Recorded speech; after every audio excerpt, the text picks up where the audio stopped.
2022! Here I am, first video of the year. I just wanted to reintroduce my channel and myself for those who maybe have not seen that video that's like 2 or 3 years old now. I am M, like the letter, like James Bond's boss. I am an author and a screenwriter and a playwright, as well as a reader and reviewer. So just to give you a little background on me, I first started writing fan fiction back when you had to send it into a fanzine and get it accepted and published. You couldn't just put it on the internet yet. I am that old.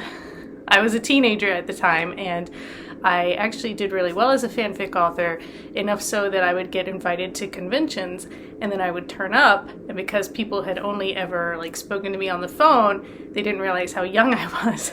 And they would be like, okay, but now we have to move your table into the hallway because you're not old enough to have a table in the grown-up room at the convention. So that was a fun time. It was an interesting time in my life. I still really have fond memories, and I do still write fan fiction on occasion. My undergrad degree is in critical media studies, which means basically I focused on tearing texts apart, finding meaning, things like that. I really enjoy that.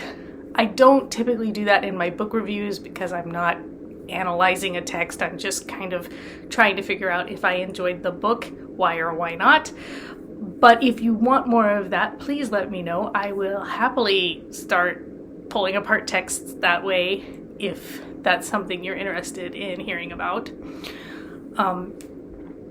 So my undergrad degree was in that. I interned on Hollywood movie sets as an undergrad because my degree fell under the radio, television, film banner at my university, and I was focusing on screenwriting, but they didn't have a screenwriting track specifically, so I did critical media studies versus the practical track, which is where you learn to literally film and edit. I didn't know YouTube was coming. That's why I suck at things like editing and lighting, because I didn't get that practical degree. The reason I didn't get it, actually, I would have loved to, but those classes were obviously much smaller because of the limits of equipment, and I couldn't finish my degree in the 4 years I had set myself to finish it in if I had to wait to get into the practical classes. So I chose the critical media studies track because screenwriting, they said you could do either way. So that I could finish my degree on time.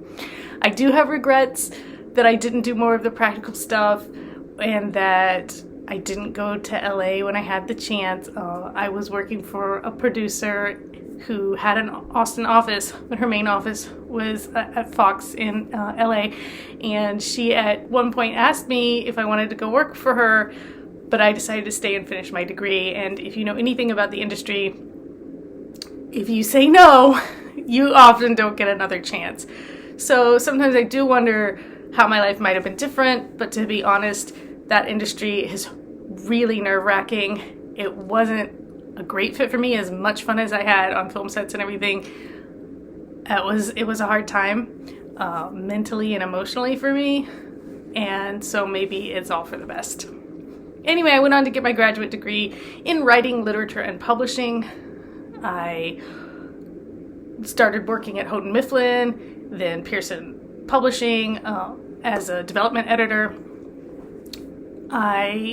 So I did all that.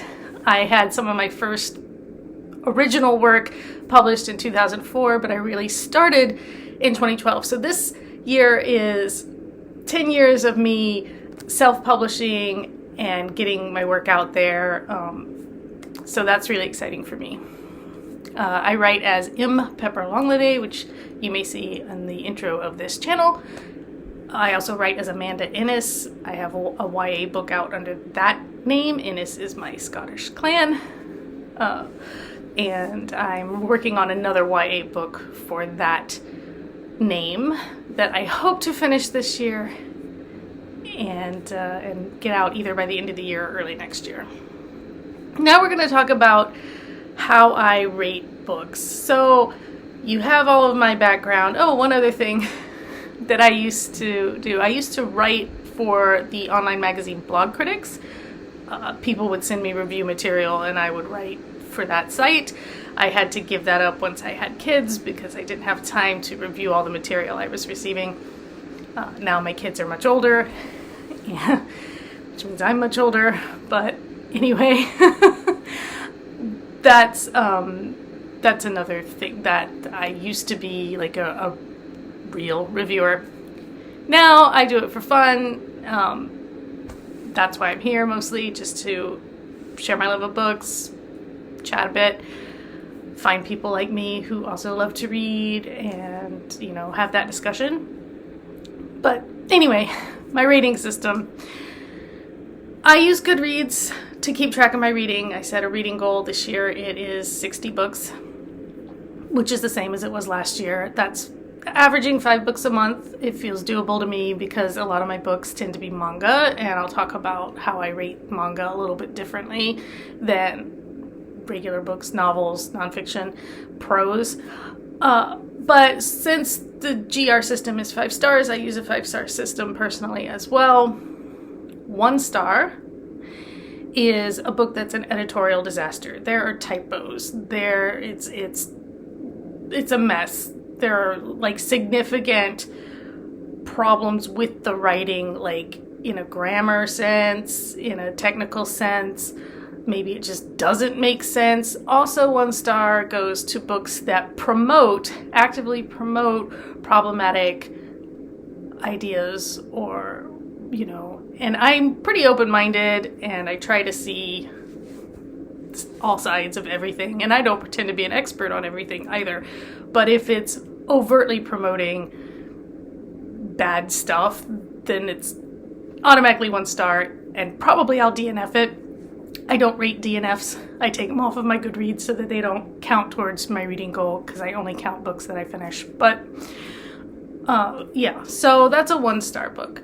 A 2 star book might mostly be fine editorially. There might be a few problems, but there are other problems.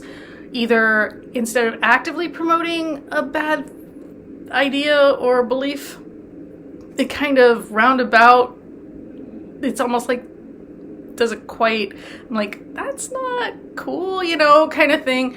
And then, or it just, there are other problems with, maybe it's fine editorially, but I still don't like the way it's written. Again, a lot of times those books I'll DNF, so you won't see a lot of 1 and 2 star books from me usually, because I'll set those down. I used to try and finish everything. I'm at the point now where I don't anymore, because there's just too many other things out there that I would rather. 3 star book is an average book. It's a good book. It might be mostly forgettable. Like, I enjoyed it while I was reading it, and I set it aside and almost immediately forget everything about it. The names of the characters, or the intricacies of the plot, or whatever. I'm just like, it was good. It was fine while it lasted, but like, it's brain candy in and out. A 4 star is a great book. It's a book I will actively recommend to people who like that kind of book. It's, you know, it's a step above average. I enjoy it a little more, or maybe I think about it a little more after I'm done than just setting it aside and immediately forgetting it. And then a 5 star book is like an all-time favorite. It is a book I want to own and have a copy of on my shelf. It's a book I can, like, I feel like I probably want to reread at some point. Like, I like it that much. So I don't get a lot of those. Most of my books are 3 to 4 stars, or 2 point something. Now, in my Goodreads reviews, if you follow me on Goodreads as M. Pepper Longlinay, you'll see sometimes it'll say 3 stars and I'll say like 3.25 in my review, you know, so to give you a sense of where I'm at with it. But I also keep a separate spreadsheet where I do my star ratings in the decimals, so I'll have a more accurate average there than I will from Goodreads at the end of the year. I am more lenient when I'm rating manga.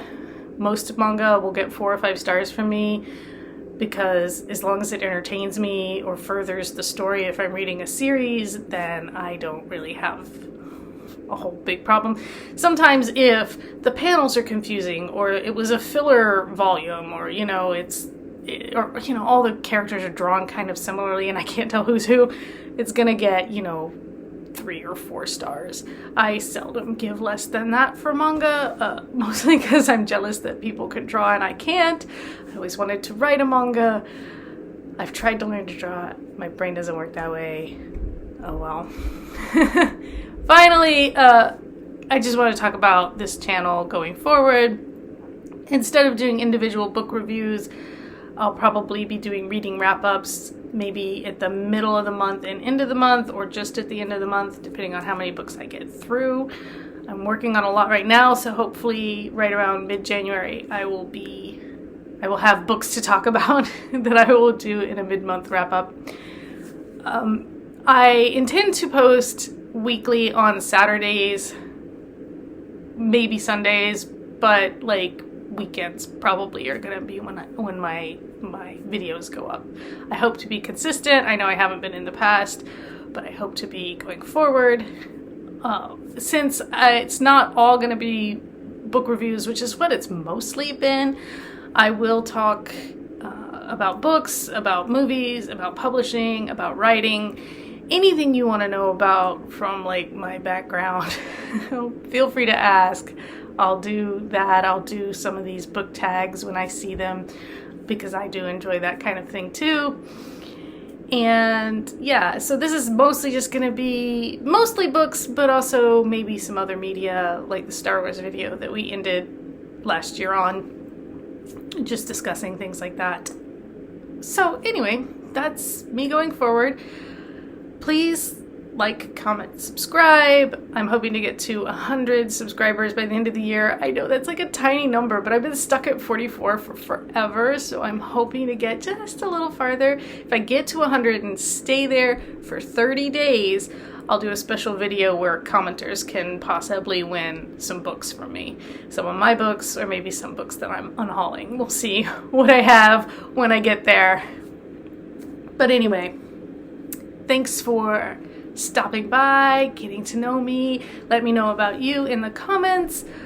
Again, if you have any questions about film, TV, fan fiction, whatever, working for a big publisher, again, just questions in the comments and I'll answer as many as I can. Take care and thanks for being here. Happy 2022.